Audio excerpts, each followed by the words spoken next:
Nos visita hoy en 20 Manzanas Nicky Cantar, diputado nacional por Santa Fe y ex rector de la Universidad Nacional del Litoral.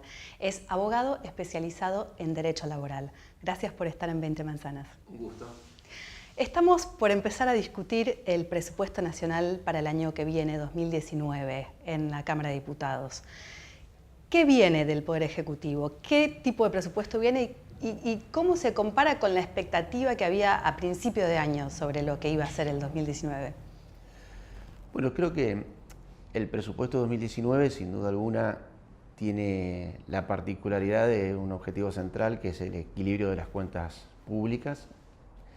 Tiene la particularidad de que antes de ser presentado en el Congreso de la Nación, en sus líneas generales, su trazo grueso, se ha buscado acuerdos y consensos con los gobernadores de provincia, algo central porque en la búsqueda de este equilibrio de las cuentas públicas hay un aporte importante del gobierno nacional, pero también tiene que ir acompañado por el esfuerzo de cada una de las provincias, pero que en el marco de esta restricción que provoca la necesidad del equilibrio fiscal, se garantiza en el presupuesto para el 2019 algunas cuestiones que son muy sustanciales, fundamentalmente para los que menos tienen. Por ejemplo, el crecimiento del presupuesto en el tema previsional, como también en la inversión social, de un 35 y un 32% respectivamente, para que este esfuerzo del equilibrio fiscal no afecte a los que más tienen, o el dar la garantía de que más allá de los ajustes de tarifas y servicios que hemos tenido en los últimos años, el año 2019 no van a estar por encima del techo, va a ser el techo inflacionario, es decir, no van a estar las tarifas y los servicios como ha ocurrido en los dos últimos años superando la inflación. O sea que en tu opinión, la gente que menos tiene va a estar compensada por este mayor gasto social que está previsto en el 2019? Es así, el esfuerzo en lo que es la inversión social y previsional está puesto fuertemente ahí para que un año donde la Argentina no va a haber en el promedio del año, porque los primeros meses van a ser más difíciles que los últimos, eso es lo que está, al menos lo que se prevé. No va a ser un año de crecimiento, entonces esto indudablemente tiene un impacto recesivo y bueno, hay que cuidar en este esfuerzo a los que más golpeados están.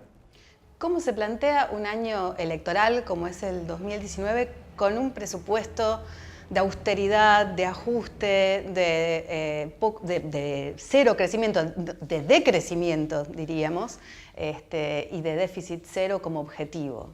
Y yo creo que como uno de los temas principales que ha traído a la política, cambiemos en lo discursivo y en los hechos, es decir, diciendo la verdad. No podemos mentirle más a los argentinos, no nos podemos mentir más entre nosotros. Llevamos 7 décadas de déficit fiscal, con una excepción de 4 o 5 años en 70. Gastando más de lo que tenemos, y esto es lo que hay que saber transmitir y explicar, que este esfuerzo es, primero, que vale la pena, y segundo, que es absolutamente necesario. Si nosotros seguimos en el ritmo de financiamiento, esto sigue provocando estas espirales inflacionarias que hoy sufrimos todos los argentinos, pero fundamentalmente los que menos tienen. Seguimos siendo un país muy vulnerable a cualquier acontecimiento externo.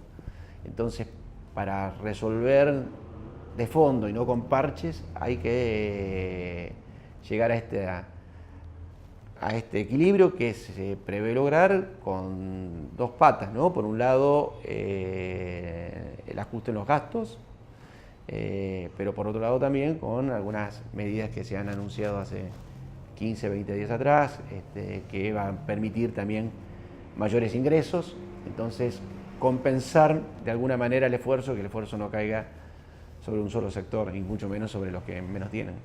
¿Cuál es la situación para las universidades? Y lo digo en el contexto de un conflicto que aún continúa en este momento a nivel nacional, donde desde hace ya un mes hay un paro de los docentes y también acompañado por toma de facultades por parte de los estudiantes, quejándose no solamente de que los salarios no están siendo ajustados por inflación, sino también de una baja en el presupuesto de educación y ciencia. Bueno, acá yo lo he planteado en varias oportunidades, creo que hay que distinguir lo que era el conflicto docente universitario, que llevó demasiado tiempo para resolverlo, que había un reclamo absolutamente legítimo de los docentes y que las respuestas del gobierno llegaron tardíamente y se podrían haber evitado muchas de estas medidas de las que bien señalabas. El acuerdo salarial se alcanzó hace 10 días atrás y esto es un tema. Otro tema es que sobre esto se ha montado un planteo que a mi juicio dista de tener realismo, que es el supuesto ataque a la educación pública, a las universidades públicas, que las universidades están en peligro, que se están desfinanciando, porque esto es muy fácilmente comprobable, es decir, hay que ver la evolución del presupuesto universitario en los últimos años y vamos a ver que lejos de producirse un decrecimiento del presupuesto ha mejorado. La mejor referencia que podemos tener con esto es la diferencia entre el presupuesto universitario y los que los rectores piden. Fui 8 años rector, conozco bien el sistema en este sentido. El Consejo de Rectores se reúne todos los años y a través de un sistema de pautas elabora el presupuesto necesario. No digamos el ideal, pero el presupuesto necesario para funcionar. Y lo envía al Ejecutivo y después, bueno, el Ejecutivo manda el proyecto. Nunca en los últimos 10, 15 años se estuvo tan cerca en el presupuesto que envía el Ejecutivo del pretendido por los rectores como ha sido el año pasado y como va a ser en el 2019, por arriba del 90% de lo que los rectores solicitan. ¿Y entonces? Entonces creo que no hay una realidad que permita sostener el tema de las universidades particularmente en crisis.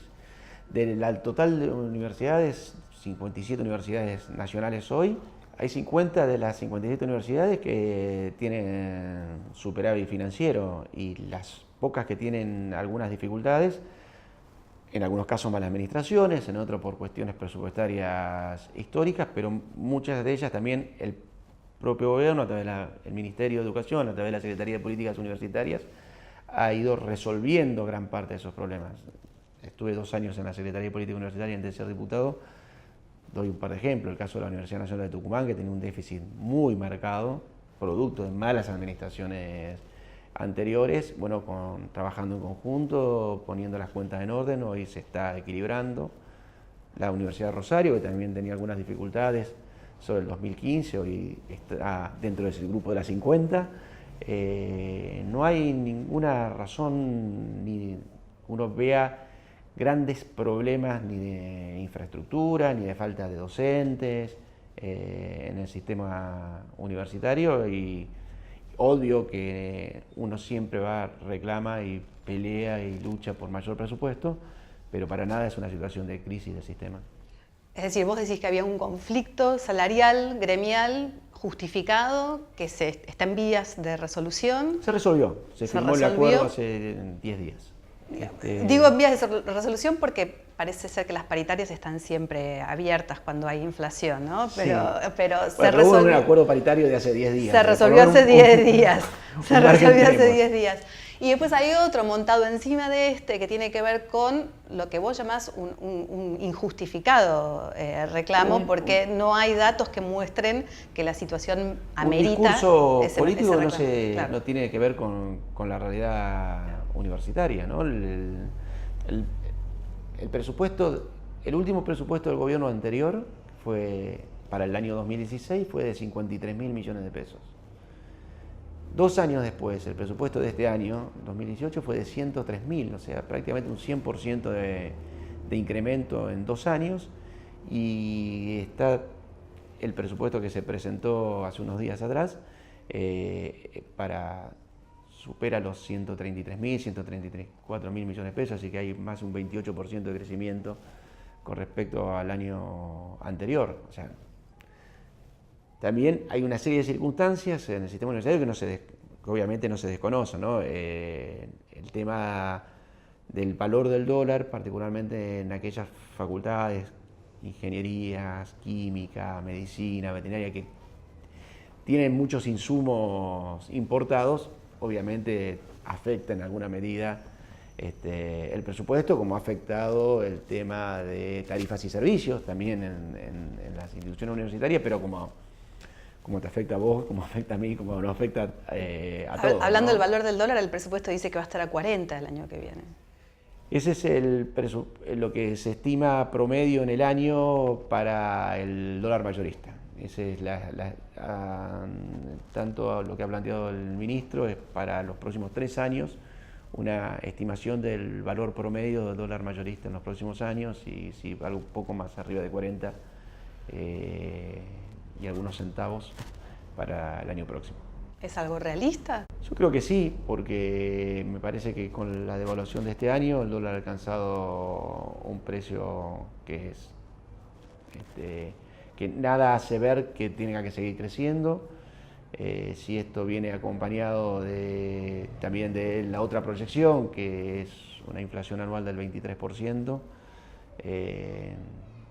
si esto se logra, creo que son 2 factores que pueden ir de la mano. ¿Va a haber deflación entonces? No, vamos a tener una inflación de arriba del 20%, ¿no? Del 23% todo el año. Va a ser menor que la más del 34-35% que se está estimando para el 2018. O sea que vamos a tener menor inflación el año que viene que este año.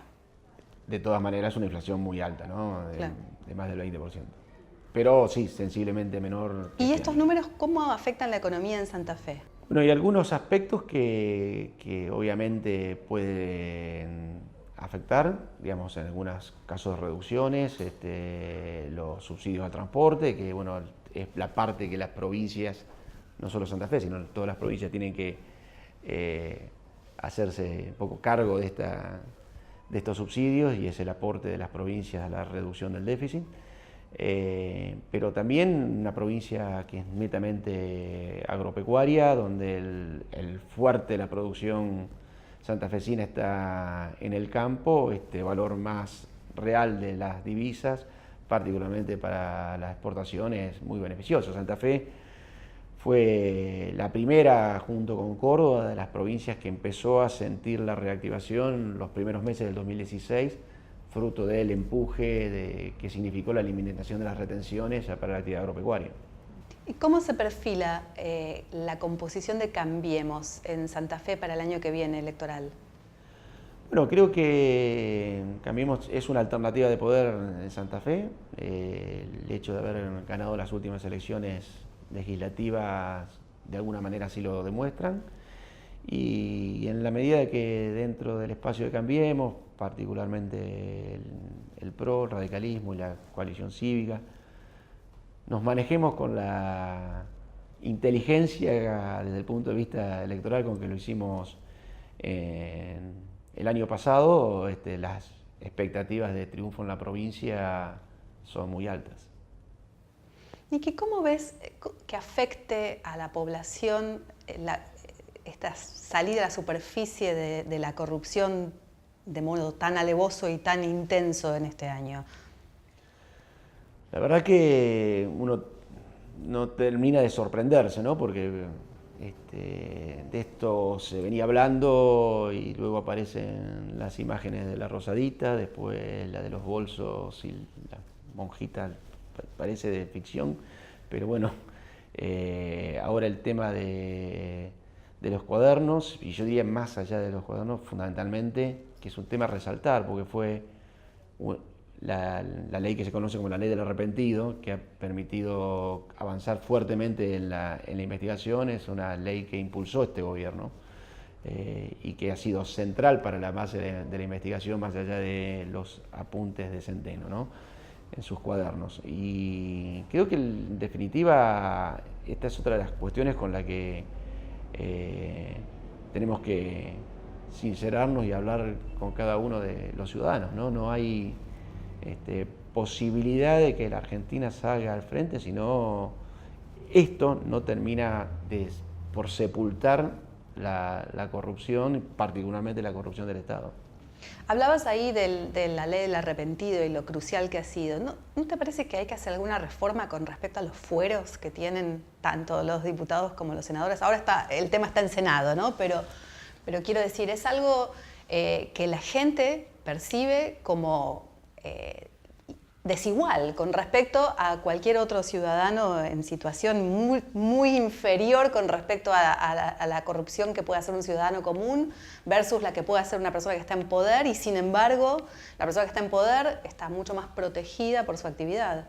Creo que primero deberíamos tener en el Congreso de la Nación unificados los criterios, ¿no? Porque hay un criterio dispar entre la Cámara de Senadores y la Cámara de Diputados. La Cámara de Diputados ha tenido un criterio mucho más flexible a quitar los fueros, el caso Debido es un ejemplo de ello. La Cámara de Senadores es mucho más restringido, el caso Menem, para no hablar del caso de Cristina ahora, es un ejemplo también de esta situación. Y ¿Eso se rigen por las cartas orgánicas? Por los criterios que tienen cada una de las cámaras para hacer lugar o no a un pedido de desafuero. En la Cámara de Senadores, basado fuertemente en el principio de inocencia, entiende que hasta que no haya una sentencia firme y por ende esté ahí el pedido de detención, no corresponde quitar los fueros y por lo tanto no hace lugar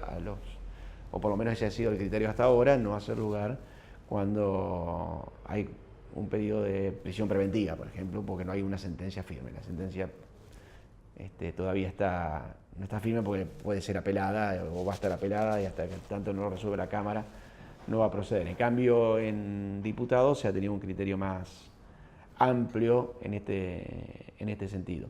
Creo que ahí hay que trabajar en forma conjunta y unificar el criterio, porque si no se tergiversa el sentido de los fueros, que está muy bien que haya fueros, pero justamente es para quienes pueden llevar adelante alguna tarea de investigación en su función como legislador, tenga la cobertura de que no va a ser atacado por el poder. Ahora se tergiversa cuando justamente pasa a la inversa, se utiliza el poder corporativo de la Cámara de Diputados, la Cámara de Senadores en este caso, para proteger al legislador, y ahí creo que con toda razón la gente se indigna cuando ve que el Congreso, o particularmente en este caso en una de las cámaras, termina siendo más que el lugar de representación de todos los argentinos, un lugar de protección de algunos. Con respecto a la tarea de los diputados, este año vimos mucha actividad alrededor del debate sobre el aborto, que fue algo único en estos tiempos y además algo muy postergado, que se vino con muchísima fuerza por más de que finalmente en el Senado no haya salido. Y después un silencio de un par de meses donde casi no hubo sesiones, ahora está todo tomado por el presupuesto. ¿Cómo evaluás un poco lo que fue el funcionamiento este año en la Cámara de Diputados y cómo se perfila la agenda para el año que viene? ¿Cuáles van a ser los temas importantes? Yo creo que este año había empezado con una expectativa más allá del tema específico, que obviamente llevó mucho tiempo y acaparó la atención de todos, que fue el debate sobre la interrupción voluntaria del embarazo. Había una actividad muy fuerte en la Cámara que, producto de alguna medida, como causa o consecuencia de la crisis y de un resquebrajamiento en las relaciones entre un sector de la oposición y el oficialismo, ha hecho que prácticamente en los últimos meses haya dificultades de avanzar en las discusiones, al menos de avanzar en discusiones en el recinto. El funcionamiento de las comisiones sigue funcionando más bien. Estuvimos, para dar un par de ejemplos nada más, ¿no? En la Comisión de Educación con la de Familia sacamos un dictamen sobre el tema de educación sexual integral, que seguramente tendrá tratamiento pronto en el recinto. Estamos en la Comisión que yo soy uno de los vicepresidentes, la de legislación laboral. Estamos debatiendo una reforma de la ley de contrato de trabajo sobre el tema paridad de género, sobre el tema de nuevas licencias, que hay un proyecto del Ejecutivo y hay otros proyectos de otros legisladores de la oposición, o sea que hay trabajos en las distintas comisiones que, si no semanalmente, cada 15 días hay reuniones. Lo que ha ocurrido es que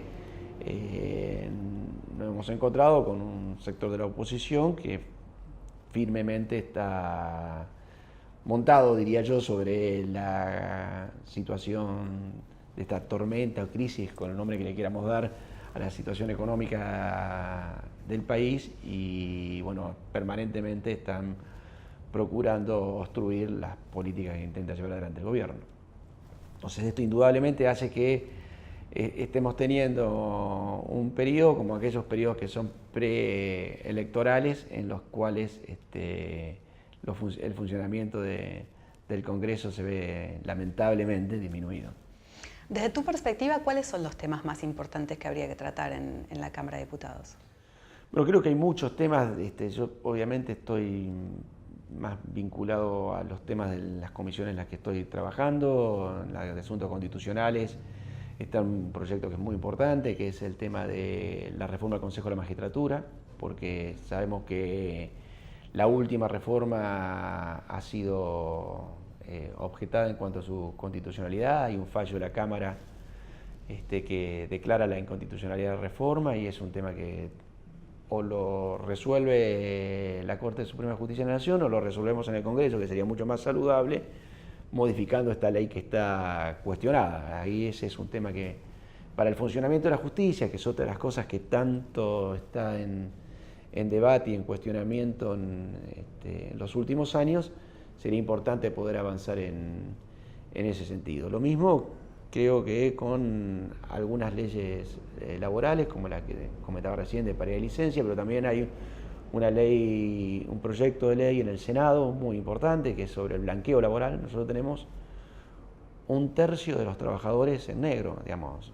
y esto es pérdida para todos, porque es pérdida para ese trabajador porque no tiene aportes a la seguridad social, ni tiene obra social. Es un gran peligro para el empleador, porque ese empleador que tiene trabajador en negro está expuesto a un juicio laboral que, con las cargas de las multas, si es una pequeña empresa, lo pone al borde de la quiebra, y es sumamente negativo para el Estado, porque 1 de cada 3 trabajadores y por ende empleadores no hace aportes al sistema. Entonces el resto, los 2/3 restantes, tienen que financiar, y es indudablemente la causa principal por la cual tenemos un déficit previsional muy grande. Y volviendo al tema inicial de la entrevista, esa inversión, ese aumento del 35% en el gasto previsional, obedece justamente a esta necesidad de cubrir el déficit previsional, que centralmente está basado en que tenemos muy pocos aportantes para el nivel de beneficiarios. Entonces, obviamente hay muchos temas más que urgentes e importantes para tratar en el Congreso en estos días.